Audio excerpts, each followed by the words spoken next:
face of this company. There's only one man that can say they're the main event, not a main eventer, the main event. And there's only one man that carries this company on his back. In his name, the greatest performance in the history of Roman Reigns' career. The most violent, the most diabolical, the most dangerous, a beast slayer, a conqueror, the goat of all goats. So like they say at the end of the match, ladies and gentlemen, your winner, the ultimate needle mover, the head of the table, is the tribal chief, the head of the table, Roman Reigns.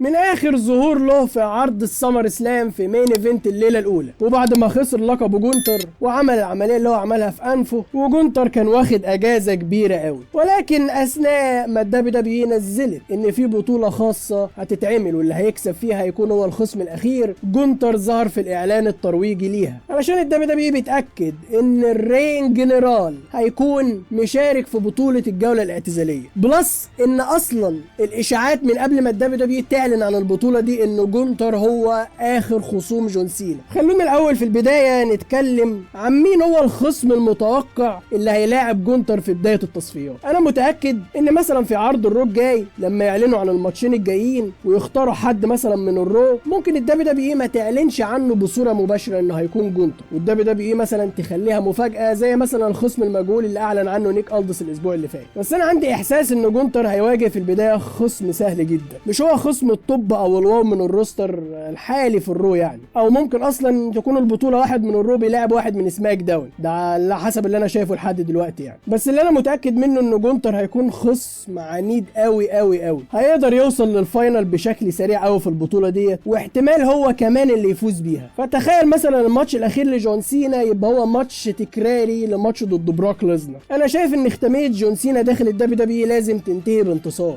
ماتش بيتلعب في وسط مدينته مسقط راس جون سينا، اخر ماتش الافضل الابطال داخل الاتحاد. يعني اتمنى ما تعملوش جون سينا نفس معامله جولدبرج وكيرت انجل والجولات الاعتزاليه اللي زي الخرا اللي انتوا عملتوها ليهم. كيرت انجل خسر من بارون كوربن، وجولدبرج خسر واتهم جونتر في مدينته، يعني جونتر هزقه في المدينه بتاعته في باد بلاد، والعرض اللي هيعتزل فيه بيل جولدبرج اخر ماتش ليه برضه جونتر هزقه وهانه وفاز عليه في المباراه، وقطعوا المايك بعدها على جولدبرج وكانت ليله، وجولدبرج بيصيح من وقتها لحد دلوقتي انه اعتزال مش مشرف. فانا اتمنى ان جونتر ما يبقاش الخصم الاخير لجون سينا، اللي هو مثلا وجود جونتر في العداوه ديت او في البطوله الخاصه بتاعه جون سينا، ان هو يفضل ينافس لحد ما يوصل مثلا لليفل عالي الفاينل ولا حاجه، ومصارع مثلا جديد هيبدا عداوه مع جونتر يخسروا الفاينل ده، ومصارع تاني خالص اللي يلعب جون سينا في الجوله الاعتزاليه في النهايه، دي تبقى افضل. انا شايف ان جونتر مش محتاج جون سينا عشان يكون على القمه، جونتر محتاج يعمل عداوات مع نجوم حاليين، عداوات مثلا كده نفتكرها بعدين. جونتر كل العداوات اللي كان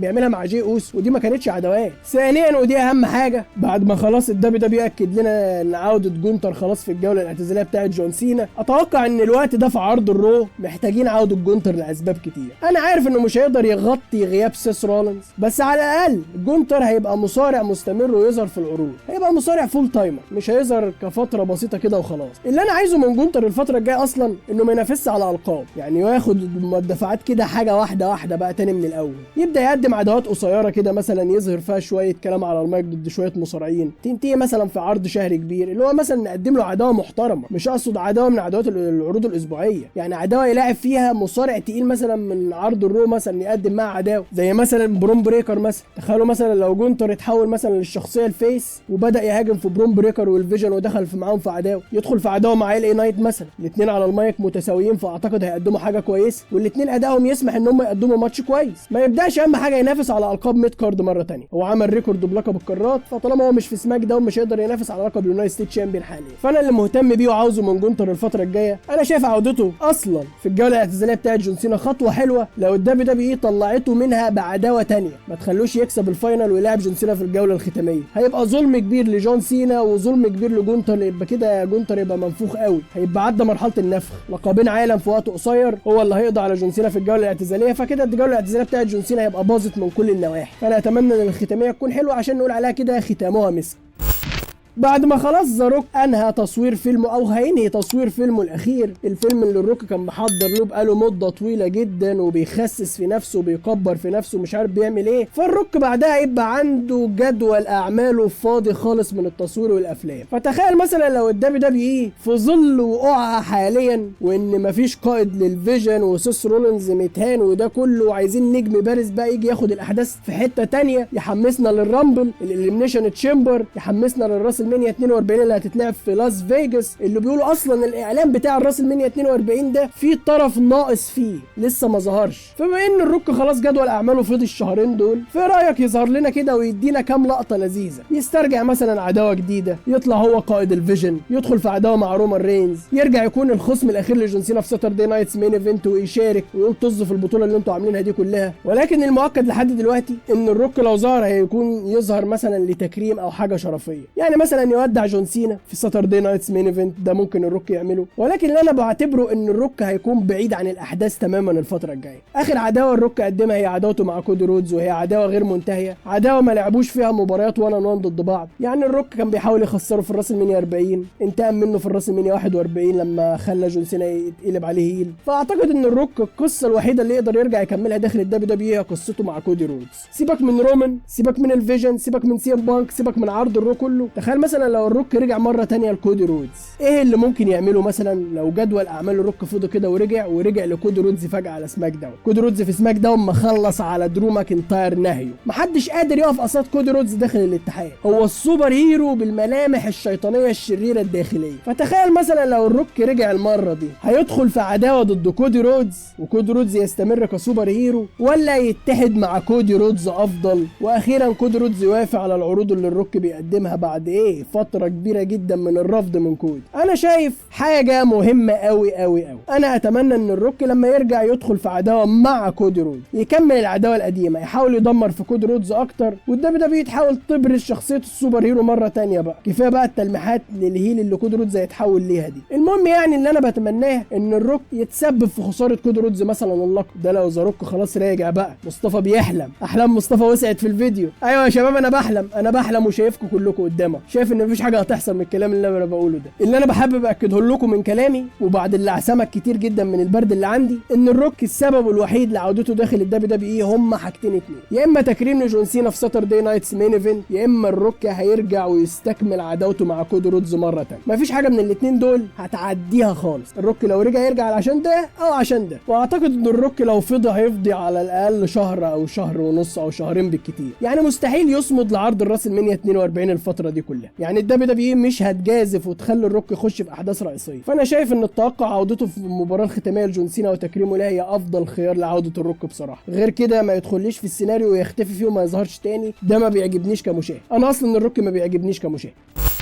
طبعا الدبليو دبليو اي كل الخطط فيها اتغيرت من ساعه اصابه سيس رولينز، انقلاب الفيجن، فكل حاجه اتغيرت. سيناريوهات راس المنيا 42 اتغيرت، الاعلان الترويجي لعرض الراس المنيا 42 اتغير بعدم وجود سيس. فاتوقع حاليا مين هيكون هو خصم رومان رينز في الراس المنيا 42، لان كل الاخبار كانت بتاكد ان رومان هيلاعب سيس رولينز في مباراه 1 on 1 ماتش في عرض الراس المنيا 42 في المين ايفنت. وحاليا الدبليو دبليو اي اعلنت ان سيس رولينز، بل سيس رولينز اعلن بنفسه انه محتاج 6 شهور علشان يرجع للدبليو دبليو مره ثانيه، يعني نص سنه تقريبا. والله اعلم نص سنه بالتدريبات والتاهيلات ولا لا. يعني مثلا ممكن سيس يقعد نفس المده اللي قعدها إيليا دراجونوف المده الطويله دي، كانوا قايلوا 6 شهور وقعد ازيد من سنه تقريبا. فكده الدبليو دبليو عليها انها تجد خصم جديد لرومان رينز. تعال نبص كده على الاسماء اللي موجوده على الساحه معانا ونشوف مين اللي ممكن يلاعب رومان رينز في الراس المنيا دي. انت عندك رقم 1 سي ام بانك، وده مصارع هو بطل الورلد هيفي ويت شامبيون حاليا. عندك مين تاني ممكن يلعبه؟ بروك ليزنر، وانا ما اتمناش ان استاذ رومان يلعب بروك مره تانية في الراس المنيا. كفايه الثلاثيه التدميريه الفاشله اللي هم قدموها في عرض الراس المنيا، مش عايز اشوف الكلام ده تاني، مش عايز اشوف رومان رينز وبروك ليزنر اصلا تاني. عندك جاي اوسو في حاله ان هو لو اتحول هيل وتبقى مباراه على الزعامه كده وجاي اوسو يكسب رومان رينز وتريبل اتش يجيب لنا جلطه في النافوخ وجلطه في القلب الاثنين. لو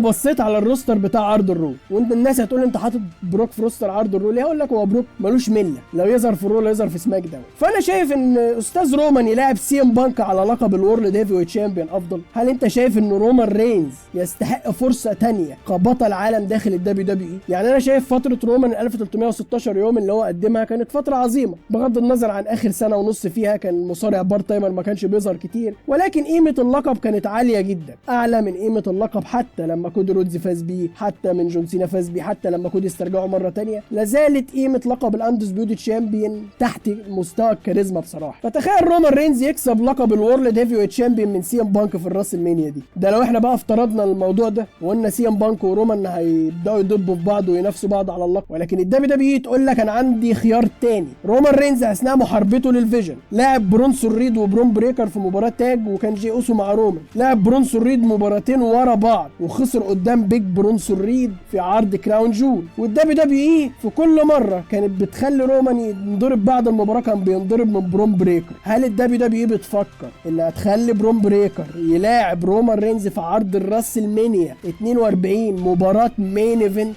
هل الدبليو دبليو اي بتحاول تدفع ببرون بريكر للمستوى ده من ليفل الوحش؟ هو في ليفل وحش تاني ان مثلا برون بريكر هو اللي يفوز بالرويال رامبل ويلعب على لقب الورلد هيفي ويت شامبيون في الراس المانيا. شايفها مستحقه؟ هقول لك لا مش شايفها مستحقه، انا شايف ان هو ياخدها تدريجي واحده واحده، يبدا لما يدخل في عداوه مع رومان رينز ما تتلعبش في المين ايفنت. بس تخيل وجود راس المانيا من غير ما رومان يشارك في المين ايفنت بتاعه. ما هو لو رومان ما شاركش في المين ايفنت الليله الاولى كده كده معروفه سي ام بانك هيتصدر حدث رئيسي السنه. لو رومان مثلا ما لعبش بانك ورومان هو اللي مش هيتصدر الحدث مثلا في احد الليلتين، مين اللي هيتصدر الحدث الرئيسي داخل الاتحاد؟ بروك ليزنر؟ مع احترامي لبروك ليزنر يعني. كودي رودز؟ ما اعتقدش كودي رودز هيتصدر حدث رئيسي السنه، ما اعتقدش. كودي رودز ممكن ما يشاركش في حدث رئيسي السنه لانه كده كتير قوي. راس المانيا 39، راس المانيا 1، راس المانيا 40 الليلتين، راس المانيا 41 الليله الثانيه، فكده كتير قوي على كودي رودز ورا بعض. في مصارعين تانيين في الروستر يستحقوا الفرصه دي. لو الدبليو دبليو ادت حق درو ماكنتاير، لو فكرت انها تدي دفعه جديده للفايبر راندي اورتن بلقب اخر له في مسيرته داخل الدبليو دبليو اي، ده اللي انا شايفه. انما كودي رودز ما يستحقش السنه دي يكون حدث رئيسي راس المانيا. اللي كان يستحق السنه دي كان سيس رولينز ورومان، والليله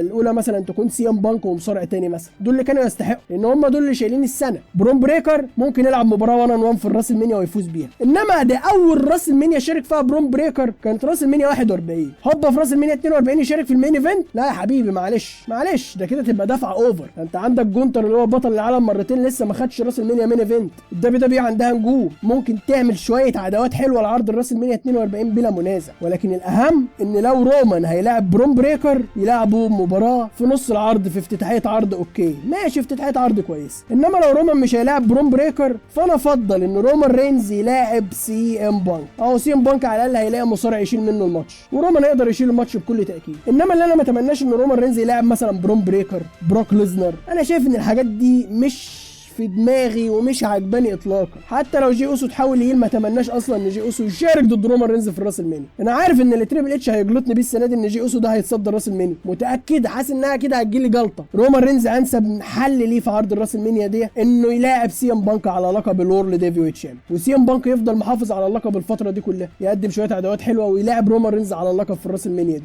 انما مين يكسب بقى؟ فالدبليو دبليو تقول لك ده تاني راس المانيا لسي ام بانك بعد ما رجع يلعبها يخسرها عادي، يعني هي تبقى تالت راس المانيا ولا رومان رينز يخسرها، فهيبقى ماتش حلو والتوقع هيبقى فيه صعب جدا، هنوصل لمستوى ليفل وحش والله فيه. فانا شايف ان الراس المانيا ديت لو جمعت مين ايفنت ما بين سي ام بانك ورومان رينز، المين ايفنت ده هيعدي وهيبيع تذاكر حلوه قوي قوي قوي. وبس يا احلى شباب في الدنيا، ده كان فيديو النهارده. ما تنساش تدعمنا باللايك والشير والسبسكرايب وتتابعنا على حسابات الشخصيه الفيسبوك والتيك توك والانستجرام. كان معكم مصطفى محمد واحلى سلام.